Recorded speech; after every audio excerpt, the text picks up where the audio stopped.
네, 안녕하세요. 저는 대구 장애인차별철폐연대라는 곳에서 활동하고 있는 전근배라고 합니다.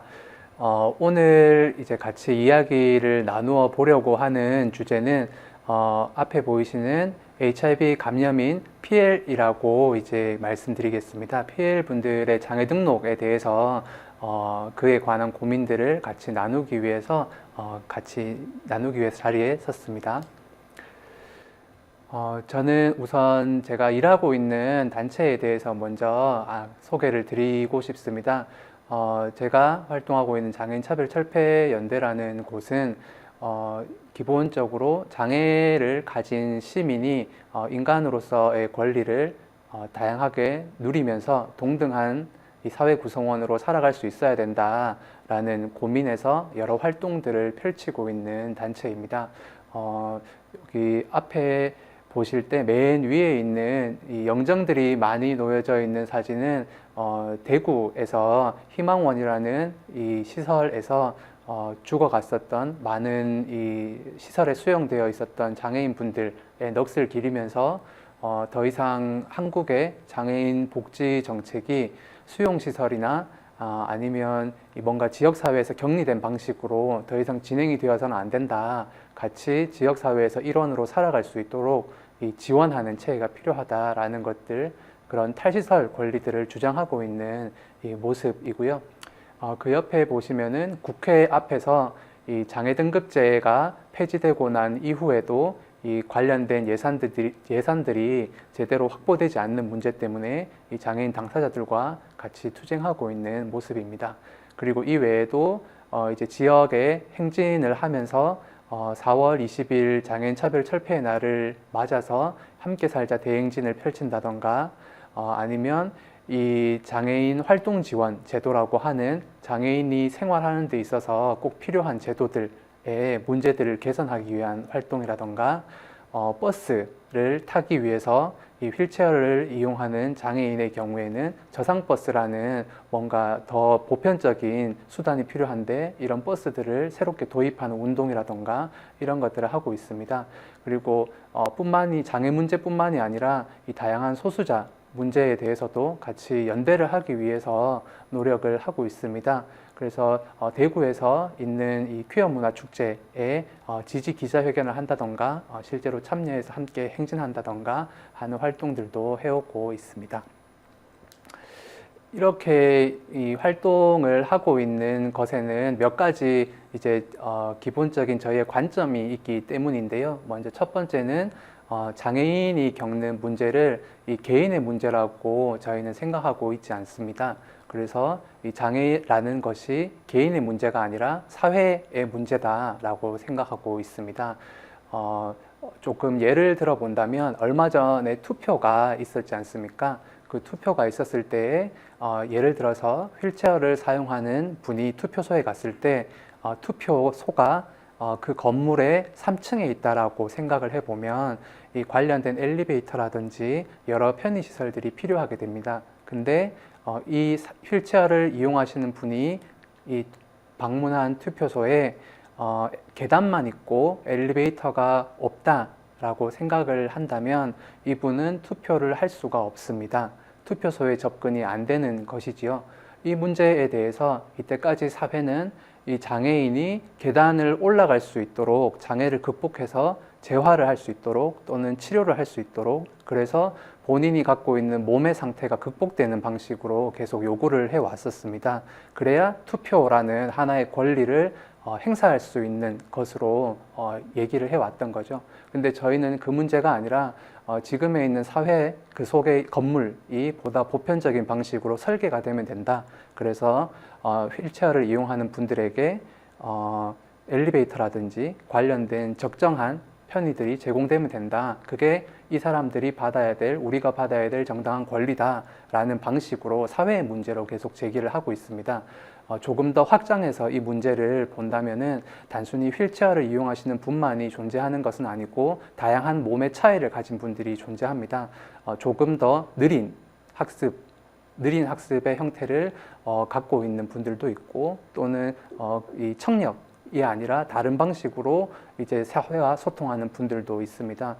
그런데 중요한 것은 이분들이 가지는 몸의 상태, 이것을 손상이라고 한다면 손상은 그냥 이 사람들이 가지고 있는 신체적인 차이일 뿐이라는 거죠. 다만 이것이 일을 할 수 없게 되고 교육을 받을 수 없게 되고 이런 손상 때문에 어떤 무언가 사회적인 활동들을 할 수 없게 된다면 그거는 이 손상이 이유가 아니라 이분이 장애를 갖고 있어서가 아니라 그런 장애 상태를 만들어내는 특정한 사회적인 조건이 있다라고 저희는 생각하고 있습니다.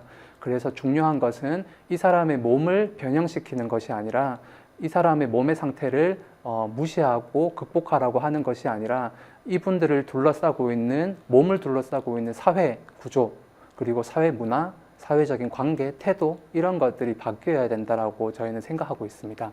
그러다 보니까 기존의 많은 장애인 단체들이 예를 들어서 지체장애인 분들의 협회라던가 청각장애인, 농아인 분들의 협회라던가 시각장애인, 맹인 분들의 협회라던가 이런 방식으로 장애 유형별로 이렇게 단체가 조직되어서 활동하고 있는 경우들도 있습니다만 저희 장애인 차별 철폐 운동을 하고 있는 연대의 경우에는 이 장애 문제라는 것은 기본적으로 차별에서 기인하는 것이기 때문에 이 장애 문제를 해결하기 위한 조금 폭넓은 연대들을 지향하고 있습니다. 그러다 보니 뭔가 명망가라던가 전문가 중심의 해결을 바라는 것이 아니라 실제로 이 장애 문제들, 일상에서의 차별과 억압의 문제들을 겪고 있는 대중들이 같이 모여서 이 문제들을 해결해 보자라는 의지를 같이 이렇게 모으고 있는 곳이라고 봐주시면 좋을 것 같습니다. 이 이야기부터 시작해야 될 것 같습니다. 전 사실 PL 분들의 장애 인정 문제에 대해서 굉장히 많은 연구들을 해왔거나 관련된 활동이나 관심들을 가지고 있었던 저 개인적으로는 그러지는 못한 상황입니다. 다만 이런 고민들을 하게 된 계기가 직접적으로 있었는데요. 그것이 2017년에 이 복지부 소속에 있었던 이 국립재활원에서 HIV 감염인 분의 입원 치료를 거부하는 사건이 있었습니다. 그리고 이 사건에 대해서 그전에도 이 HIV 감염인 분들이 겪는 여러 가지 인권 문제들이 국가인권위원회에 제기가 되었고 관련돼서 일정 정도는 이 인권위가 관련된 내용들을 공고하지 않거나 또는 일정 정도는 공고가 되거나 하는 과정들이 반복되긴 했습니다만 이 사건은 특이한 경우였었습니다. 장애인 차별 금지법, 그러니까 기존에 있는 국가인권위원회 법이 아니라 장애인 차별 금지법에 따라서 이 상황이 장애인 차별이다라고 규정을 한 사건이었었는데요. 자세한 내용을 보면 이렇습니다.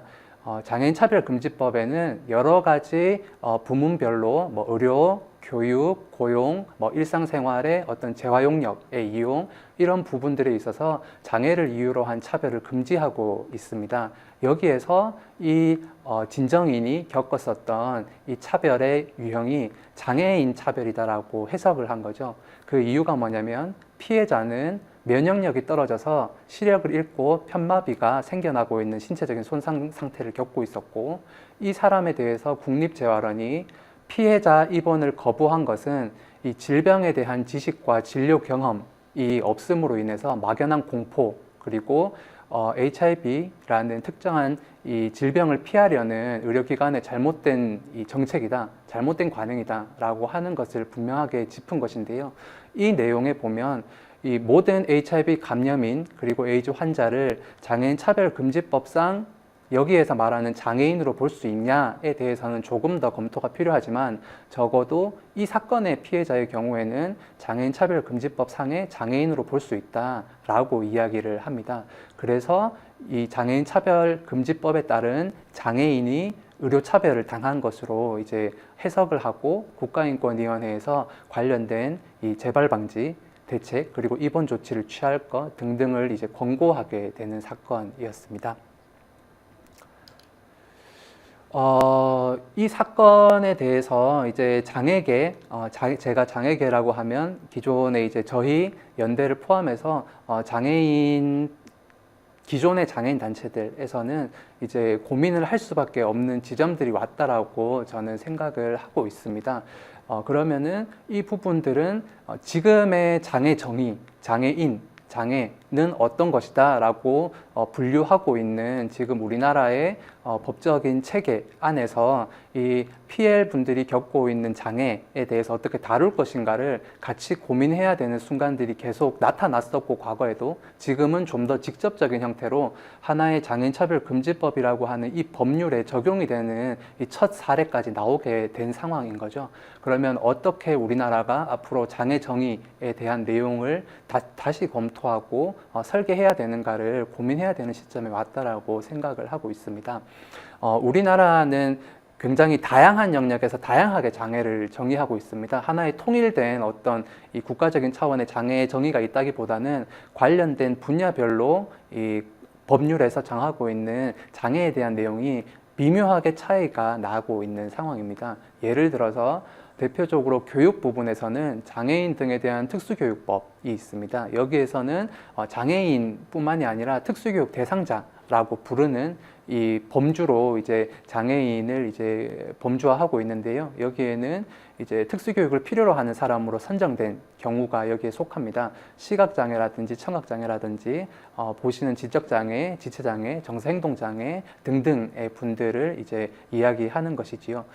그리고 노동 분야에서는 장애인 고용 촉진 및 직업재활법에 따라서 장애가 또 정의되고 있는데, 여기에서는 장애인복지법상 정의된 장애인에 더해서 이 국가유공자 관련 법률을 통해서 이 해당되는 분들까지 포함하게끔 또 되어 있습니다.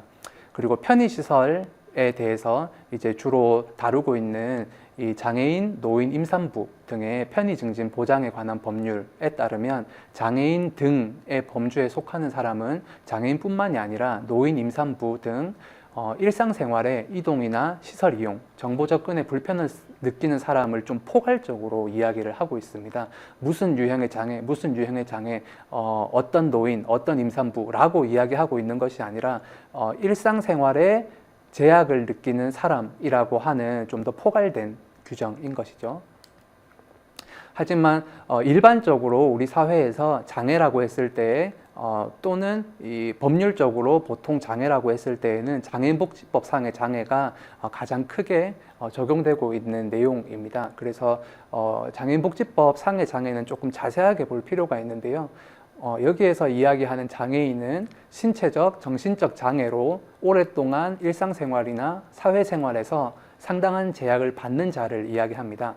그리고 더 구체적으로는 이 위에 1항에 따른 장애인 중에서도 실제로 우리나라가 장애인 등록을 허용하고 있고 관련된 기준으로 제시하고 있는 사람은 대통령령으로 정하는 사람들입니다. 그래서 이분들은 지체장애나 뇌병변 장애, 시각장애, 그리고 청각장애 등등한 이 장애 15가지의 장애 유형에 포함되어야 됩니다. 이 장애가 15가지 범주에 포함되는 유형이라 하더라도 등록이 되기 위해서는 각각의 장애 유형에 따른 의학적인 진단 기준이 있습니다.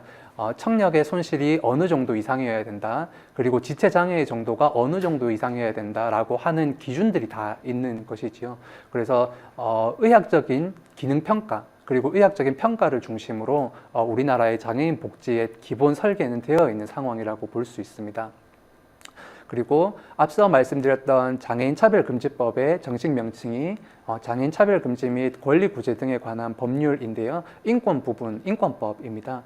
여기에서는 주로 다루고 있는 장애의 정의가 신체적, 정신적 손상 또는 기능 상실, 이 장기간에 걸쳐서 이 개인의 일상 그리고 사회생활에 제약을 초래하는 상태를 말한다고 하고 있습니다. 그리고 이런 이 상태에 있는 사람을 장애인이라고 보고 있는 거죠. 요건 약간 장애인 복지법과 보았을 때 약간 미묘한 차이가 있는데요. 장애인 복지법은 의학적인 기준을 굉장히 엄중하게 조금 더 집중해서 다루어서 관련된 유형들을 제시하고 이 유형에 해당하는 사람 중에서도 일정한 측정을 넘어섰는 사람들을 등록장애인의 기준으로 보고 있다면 장애인차별금지법상의 장애는 보시다시피 상태를 중심으로 하고 있습니다. 그러니까 교육에서 또는 의료 부분에서 또는 고용 부분에서 어떤 본인이 갖고 있는 신체나 정신적인 손상 또는 어떤 기능의 상실 이런 것들이 장애로 나타나는 상황, 그 자체가 장애고 그걸 가지고 있으면 장애인이라고 본다는 것입니다. 그래서 앞서 말씀드렸던 2017년에 진정이 되고 2019년에 권고가 된 요 HIV 감염인 분의 의료적 차별을 당했다라는 요 해석은 장애인 복지법 상으로서 해석했을 때에는 사실은 등록 장애인이 아니셨기 때문에 관련돼서 장애인으로 인정되지 않습니다. 다만 장애인 차별 금지법 상으로 봤을 때에는 여기에 결정문에서도 나타나고 있는 게 이 장애인 차별 금지법에서 이야기하는 장애인은 굳이 장애인 복지법 상에 등록된 장애인으로만 한정하고 있지는 않기 때문에 장애 상태를 겪고 있는 게 실제로는 기준이다. 그래서 장애인 차별 금지법 상에서는 볼 때 장애인이라고 볼 수 있다라고 해석을 해서 그런 권고를 내리게 된 것이지요.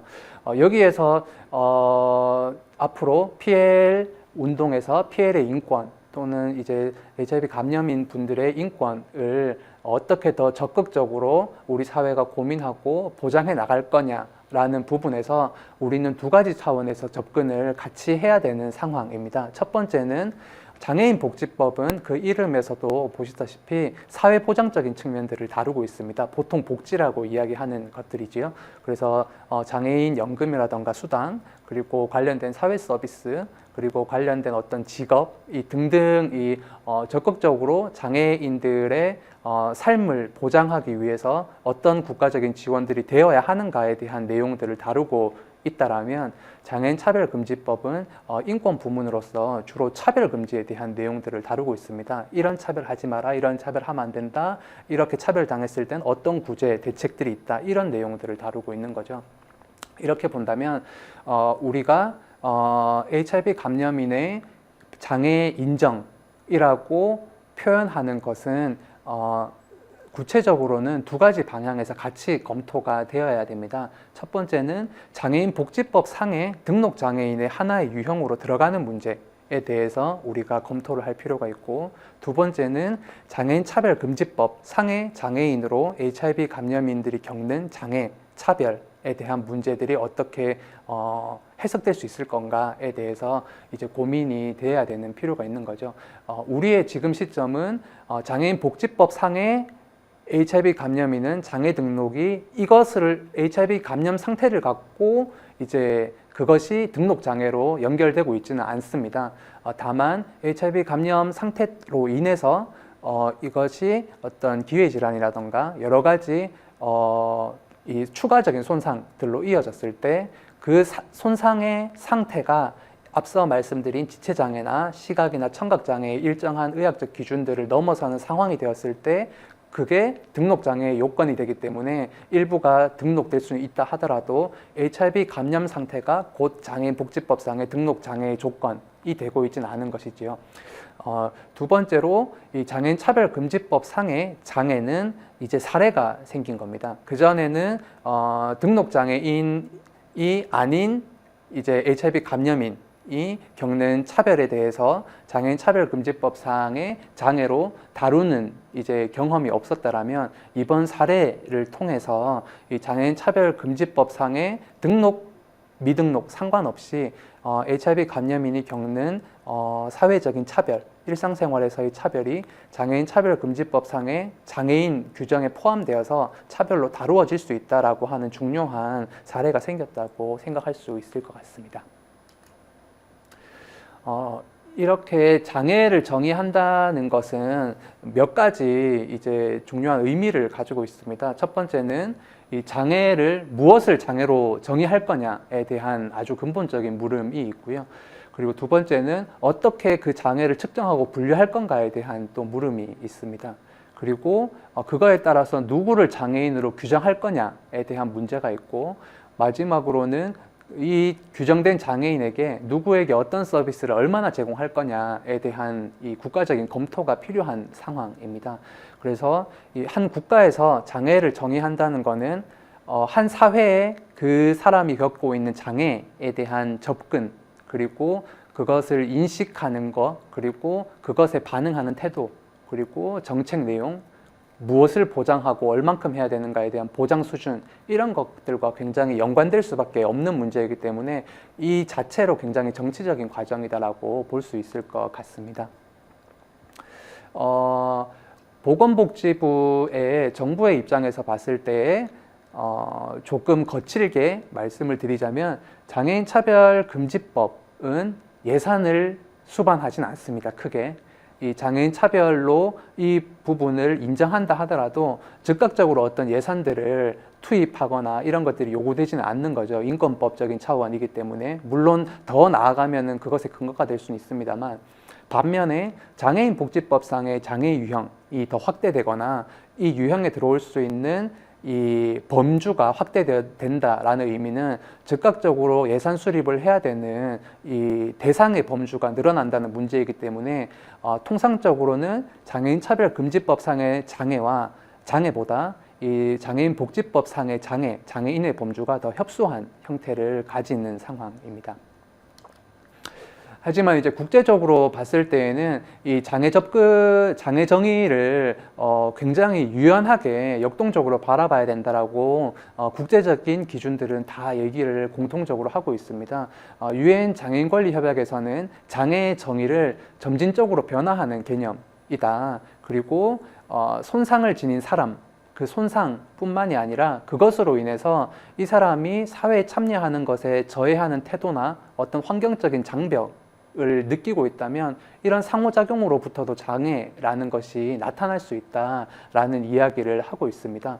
그래서 우리나라처럼 장애는 어떤 사람이다 라고 딱 규정하는 게 아니라 이 다양한 상호작용으로 인해서 다른 사람들과 동등한 완전하고 효과적인 사회 참여를 저해하는 장기간의 신체적, 정신적, 지적 또는 감각적인 손상을 가진 사람이다가 아니라 이런 사람을 기본적으로 포함하되 이거 외에도 다양한 이 상호작용을 통해서 장애를 겪는 사람들이 있을 수 있다는 것들을 인정하고 있는 거죠.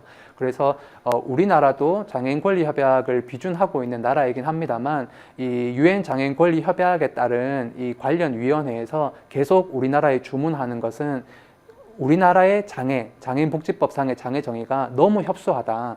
의학적인 기준에 따라서 그 중에서도 굉장히 이제 기능적인 평가에 초점을 두어서 하고 있기 때문에 이 정의가 좀 더 포괄적인 형태로 바뀌어야 지금 장애인으로 포함되지 못하는 여러 많은 장애인 분들이 있는데 이분들에 대한 대책을 세울 수가 있다. 그래서 한국 정부에 계속 권고를 하고 있는 거죠. 주문을 하고 있는 상태입니다. 더 포괄적인 장애 개념을 다시 만들라라는 거죠. OECD에서도 마찬가지로 이 장애라는 상태가 이분법적인 거나 정도에 대한 이분법적인 게 아니라 조금 더 정도에 대한 접근으로 다양한 스펙트럼을 가질 수 있다. 이렇게 접근해야 된다. 그리고 여러 가지 요인들을 명확하게 구별하는 것도 어렵고 늘 가능한 것도 아니기 때문에 장애 정의는 굉장히 다양한 측면에서 고려돼야 된다라는 얘기들을 하고 있습니다. 심지어 이제 세계보건기구에서도 장애라는 것이 순수하게 의료적인 문제도 아니고 순수하게 사회적인 문제도 아니고 이거 둘 사이에서 굉장히 역동적인 차원으로 고민해야 된다.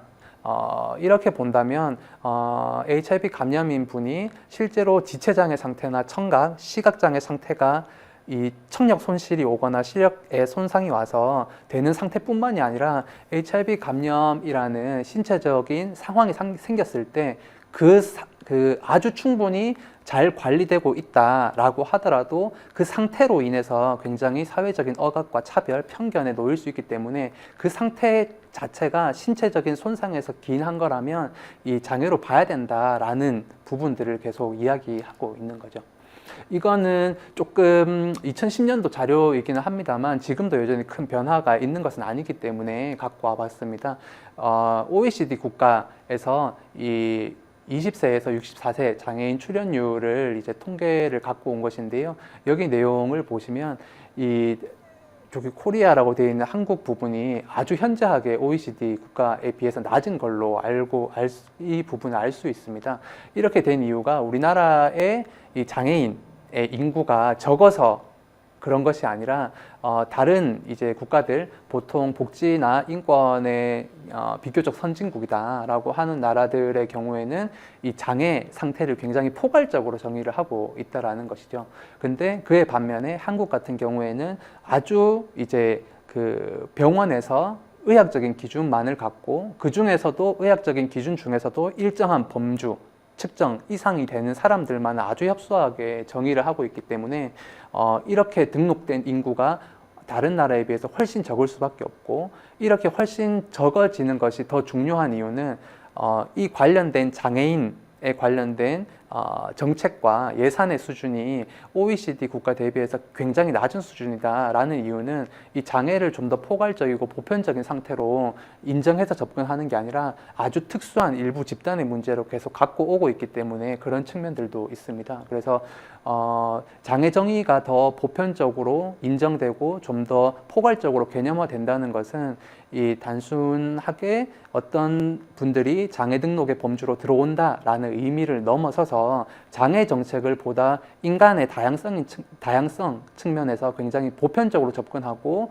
국가적인 차원에서도 중요한 이 예산과 정책을 수반해야 되는 내용으로 인정한다라는 개념으로 볼 수 있습니다. 이 측면에서 봤을 때에는 HIV 감염인을 포함해서 암 환자라든지 이 최근에 굉장히 다양한 이 뚜렛 증후군이라든지 다양한 이제 장애 등록으로 들어오지 못하는 장애인, 실제 장애 상태를 겪고 있는 분들이 굉장히 많습니다. 이분들의 상태가 장애로 인정될 수 있는 범주로 점점 확대되는 문제는 지금 기존의 장애 문제를 좀 더 적극적으로 국가에서 다루기 위해서도 굉장히 중요한 이슈입니다. 그래서 이게 단순히 기존의 장애인 정책에 수반되는 예산에 할당되어 있는 기존 장애인 분들의 권리를 침해하는 내용으로 해석할 것이 아니라 더 적극적으로 이 장애 인구에 대해서 확대해 나가면서 어떻게 실제로 더 많은 예산과 정책들을 만들어낼 건가, 이런 적극적인 논의가 필요한 상황이라고 오히려 봐야 될 것 같습니다. 대구에서 굉장히 의미 있는 일들이 있었습니다. HIV 장애를 가진 사람들의 연대 협력 사업이 있었는데요. 이 이야기를 꼭 이렇게 간단하게나마 말씀드리고 싶었습니다. HIV 감염인의 장애 인정, 장애 등록을 위해서 여러 가지 논의들이 학계에서나 아니면은 PL 당사자계 내에서도 이어져 왔던 것로 저도 알고 있습니다. 그리고 그 안에서는 다양하게 걱정과 우려도 있고 반면에 기대도 있고 했던 것 같은데요. 거기에 반해서 이 장애인 당사자 또 그리고 이제 HIV 감염인 당사자들 서로 간에 어떤 이해를 높일 수 있는 경험들은 많지 않았던 것 같습니다. 그래서 뭔가 조금 진지한 논의가 된다기보다는 HIV 감염인에 대한 제대로 된 이해가 없는 기존 장애 사회 안에서의 문화가 있고, 장애에 대한 역으로 제대로 된 이해가 또는 그런 기회가 부족했었던 PL 사회 안에서의 또 이런 상황들이 있다 보니까 뭔가 조금 적극적으로 진지한 논의가 되지 못하는 상황들이 같이 계속 있는 것 같아요. 그래서 서로 간의 이해를 높이기 위한 뭔가 조금 진지한 논의를 하기 위해서 그러면은 장애 인정을 주장하는 것도 있지만 그것뿐만이 아니라 실제로 HIV 감염 그리고 장애 상태에 있는 분들이 같이 이야기를 나누는 자리들을 만들어 보자라는 취지에서 관련 단체들이 활동을 했었습니다. 주로 어떤 활동을 했냐면 당사자분들이 당사자분들이 참여하는 주도하는 회의를 한 6차례 정도 거치면서 이 관련된 협력 교육이라든지 그리고 이제 워크숍이라든지 그리고 토론회라든지 간담회라든지 그리고 인식조사 이런 것들을 좀 1년 내내 좀 진행을 했었는데요. 이러한 내용들을 저가 활동하고 있는 대구 장애인차별철폐연대에서는 이 내용을 받아 안아서 이 HIV 감염인의 장애 인정 문제에 대해서 장애 단위가 어떻게 고민해야 되는가에 대한 좀 초안들을 만들어내고 의견들을 국가인권위원회에 제출하고 이 제출한 의견들을 토대로 해서 작년에 있었던 세계 에이즈의 날에서는 굉장히 이제 저희뿐만이 아니라 이 서울에 있는 장애단체나 등등 같이 해서 같이 성명서를 발표하는 상황도 있었습니다. 이 성명서는 뒤에 같이 볼 수 있을 것 같습니다. 여러 가지 이제 경험들이 있었지만 그 중에서도 같이 우리가 지금 상황에서 생각해 보면 좋겠다 싶은 내용 한 가지만 말씀드리려고 합니다. 이 부산으로 같이 워크숍을 갔었는데요. PL 당사자분들 그리고 이제 장애 당사자분들 같이 이제 팀을 짜서 갔었습니다. 거기에서 여러 가지 이제 활동들이 있었지만 그 중에 이런 신문 기사가 났다라고 우리가 가정해 보자. HIV/AIDS 감염인이 이제 장애 등록이 가능해진다. 여기서는 정확하게 장애인 복지법상의 이제 내용이 되겠죠. 그러니까 이렇게 됐을 때 어떻게 댓글들이 달릴까 우리가 한번 상상해서 이 댓글들을 달아보자라는 활동을 했습니다. 그랬을 때 이런 이제 얘기들이 나왔었는데요. 미국, 유럽, 일본 다른 나라에서 HIV 감염인이 장애로 인정되고 있다고 들었는데 잘 됐다. 우리 늦었지만 이제 잘된 일인 것 같다라는 내용도 당연히 있었고 아픈 것도 서러운데 이제 내가 장애인 소리까지 들어야 되나 헐 뭐 이런 이제 반응들도 나올 것 같다. 그리고 장애인 복지 카드에 이제 무슨 장애 이렇게 막 이렇게 표현을 하는데 이 장애인 복지 카드에 HIV, AIDS라고 써서 다니라는 이게 말이 되는 거냐 뭐 이런 반응.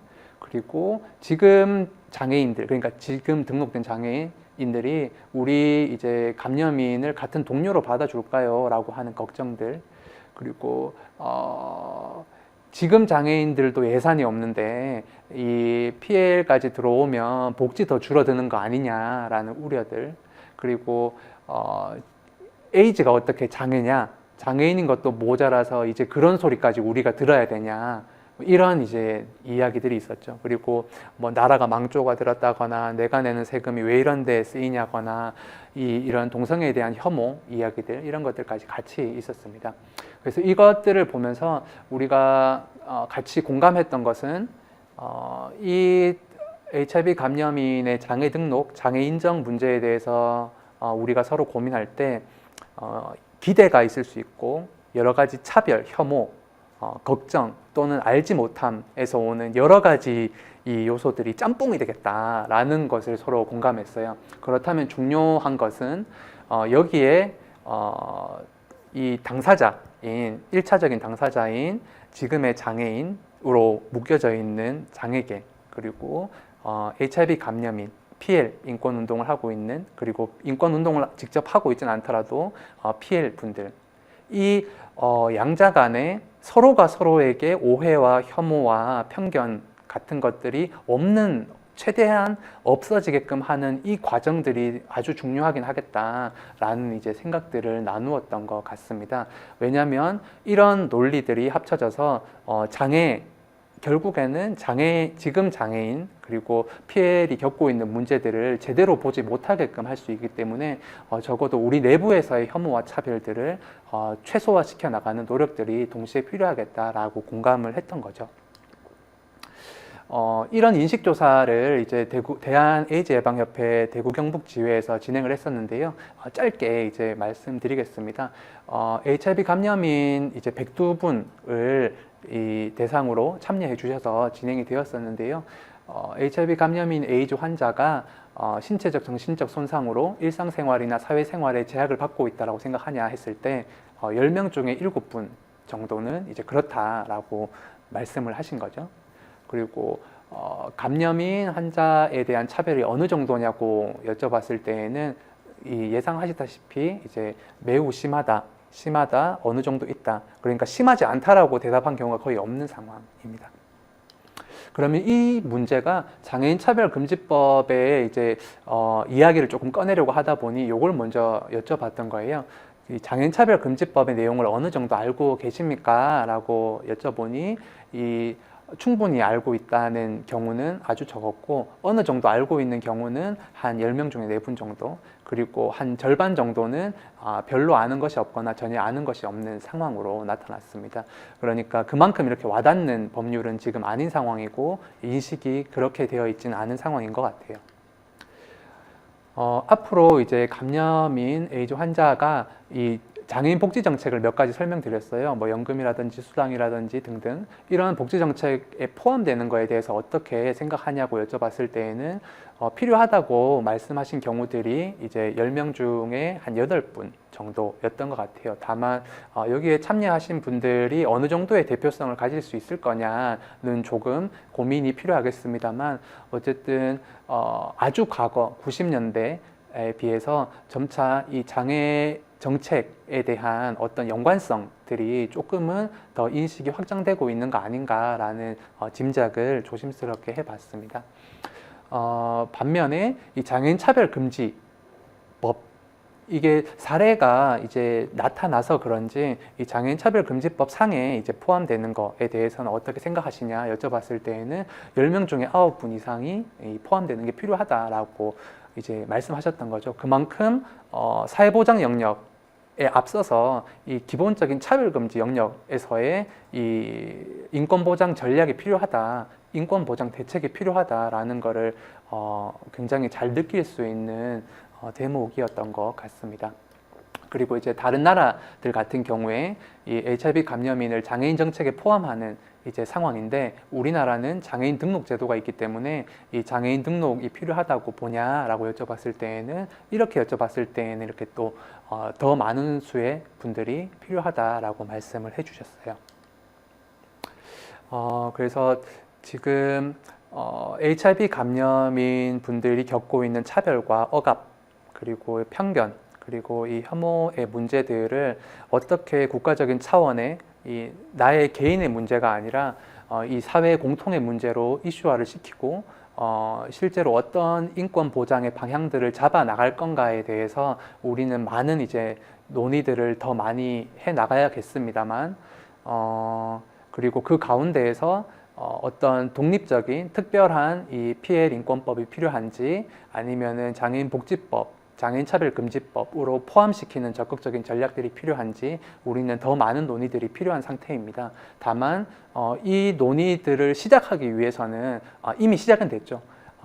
조금 더 적극적으로 자신의 문제로 가지고 서로가 서로에게 편견 그리고 어떤 그 차별적인 인식, 이 서로가 없이 뭔가 진지한 이제 같은 연대들을 모색하고 하기 위해서는 무엇보다 중요한 건 서로 간에 이 협력을 하기 위한 문화를 우리가 만들어가는 것. 그리고 지금의 장애인 단체는 HIV 감염인의 문제에 대해서 더 이 자기 문제로 어떻게 해석할 건가 갖고 이제 고민할 건가에 대한 논의가 필요하고 HIV 감염인 분들 움직임 안에서는 지금의 장애 정책들이 어떠한 한계가 있고 또는 우리가 그 안에서 어떤 내용들을 이야기하면서 그것들을 같이 풀 수 있을 건가 그리고 기존의 장애인 당사자들과 어떻게 연대할 건가 이 서로 간에 어떤 고민들이 필요한 시점이 분명한 것 같습니다. 이 에이즈의 날 맞이해서 이 성명서를 이런 협력 연대 사업을 하면서 성명서를 발표를 했어요. 그래서 이 내용을 간단하게 공유 드리면서 오늘 말씀은 마치려고 합니다. 저희가 이제 내었었던 요구는 사회적 장애 모델 보다 장애를 포괄적으로 정의하는 이 모델에 따라서 장애 정의와 장애 범주가 확대돼야 된다. 그럼으로써 HIV 감염인의 권리 보장을 위한 실질적인 대책이 마련돼야 된다라는 요구들을 정부에 했었습니다. 장애인 등록제가 1980년대에 실시되고 난 이후에 초기에는 5개 유형이었던 장애범주가 변하지 않았던 게 아니거든요. 장애범주는 계속 확대되어 왔었습니다. 처음에는 5개 유형이었던 반면에 지금은 계속 15개 유형으로 지금 확대되었고 사실 이게 15개 유형이 된 게 2000년대 초반이기 때문에 그 이후에 계속 장애 이 범주가 확대돼야 된다라는 연구가 이 국가기관 차원에서도 계속 제출이 됐었습니다. 다만 이 문제는 예산의 문제 그리고 인식의 문제 뭐 여러 가지 것들이 있기 때문에 진행이 제대로 되어 오지 못했던 거죠. 그래서 이 성명에서도 한국의 장애 정의와 장애 범주가 굉장히 협소하게 정의되고 있고 그렇기 때문에 유엔에서도 이 장애인 권리위원회가 계속 이 의료적인 장애 모델에 치중해서 의료적인 기준으로만 장애를 굉장히 협소하게 하고 있는 것들을 개선해라 라는 권고를 하고 있다는 것을 말하고 있습니다. 그러면서 지금 이 장애인 단체의 입장에서 보았을 때에는 이 문제는 우리 사회다라고 얘기를 했습니다. 이 결핍된 면역은 이미 해결할 수 있지만 결핍된 인권은 해결되지 않고 있습니다. 많은 감염인이 발병 초기 심각한 정서적인 혼란과 생활상의 어려움에도 불구하고 발병 사실조차 말할 수 없는 조건에 있다라는 이야기들을 했습니다. 그러면서 우리 사회에서 HIV 감염은 곧 사회적인 죽음 상태가 되는 것을 뜻한다라고 이야기를 하면서 감염인을 죽이고 있는 건 어쩌면 질병이 아니라 이 사회적인 차별과 장벽이라는 것. 이것은 근데 지금의 장애인 당사자들 역시 이러한 경험들을 이미 하고 있다라는 것. 그래서 더 공감하고 연대할 수 있다라는 것을 이야기하려고 했습니다. 그래서 HIV 감염인은 결핍된 존재가 아니라 사실 이렇게 보면 박탈된 존재라고 보아야 된다라는 것이죠. 그래서 이런 요구들을 저희는 했습니다. 첫 번째는 정부와 국회가 장애인 복지법과 장애인 차별금지법 상의 장애 정의를 보다 포괄적으로 개정해서 HIV 감염인이 이 법적 장애로 인정될 수 있게끔 해야 된다라는 내용입니다.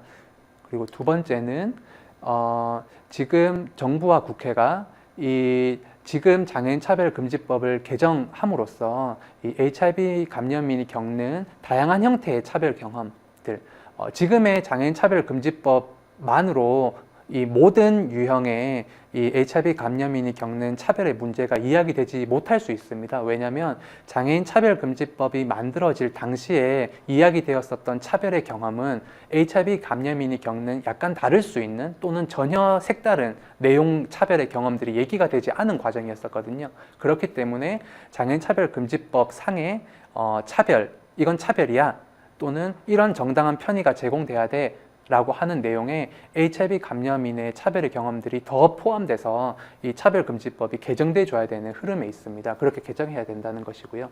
세 번째는 이것이 서로의 복지 파이를 뺏는 듯한 이 소모적인 논의로 가지 않기 위해서는 국가 차원에서 장애인 정책 예산 전체를 OECD 평균으로 확보하겠다라는 계획이 같이 나와줘야 됩니다. 그래야 기존의 장애인들이 자신들의 파이를 뺏기는 듯이 또는 HIV 감염인이 적극적인 권리 주장을 하는 것을 이제 힘들어할 수 있는 이런 조건들을 극복할 수 있을 것 같아요. 그리고 네 번째는 이 국회만의 문제가 아니라 사실은 지금 장애인 단체와 시민사회에서 HIV 감염인이 법적 장애인으로 인정되어서 여러 사회보장과 차별금지 권리를 지닐 수 있도록 연대하는 노력이 내부적으로도 필요하다는 것, 그리고 HIV, 에이즈에 대한 올바른 정보 제공 그리고 관점들을 정립하기 위한 우리 내적인 노력이 필요하다는 것도 같이 좀 노력해 나가자라고 다짐을 했습니다. 그리고 마지막으로는 여러 가지 이 소수자들이 같이 연대하고 이런 차별들을 해결해 나가기 위한 이 고민들 속에서 나온 이 포괄적인 차별금지법 제정 문제에 있어서도 우리가 같이 협력해 나가야 된다라는 이야기들을 했었습니다. 그래서 아직은 HIV 감염인이 겪는 우리 사회에서의 차별과 배제, 이 억압의 문제를 어떻게 더 지혜롭게 적극적으로 풀 수 있을 건가에 대한 논의에 있어서 장애 인정을 하는 전략이 이 방향으로 가야 할지 저 방향으로 가야 할지 아니면 아예 독립적인 이제 인권법으로 가야 할지 여러 가지 논의들이 가능성이 모두 열려져 있습니다. 다만 중요한 것은 지금 이 순간에도 피해 당사자분들이 겪는 굉장히 복합다단한 지금 이제 코로나 상황에서 더 취약한 이런 상황들이 나타나고 있고 증명되고 있다라는 거죠. 계속 손 놓고 있을 수만은 없다는 것이고 그 방법 중에 하나로 이 장애계에서도 장애 인정 전략에 대해서 같이 고민을 해야 되고 PL 운동계 안에서도 장애 인정 전략을 포함해서 다른 여러 가지 전략을 갖고 논의를 시작해야 되는 시점이 된 것은 분명한 것 같습니다. 그래서 오늘 이야기는 이런 좀 전반적인 상황들을 같이 짚으면서 대구에서 있었던 경험을 좀 말씀드리고 싶었습니다. 그런 이야기들을 주로 드렸고요. 앞으로 이제 다양한 여러 목소리들이 나오는 그런 현장에서 많이 뵐 수 있기를 기대하겠습니다. 네, 감사합니다.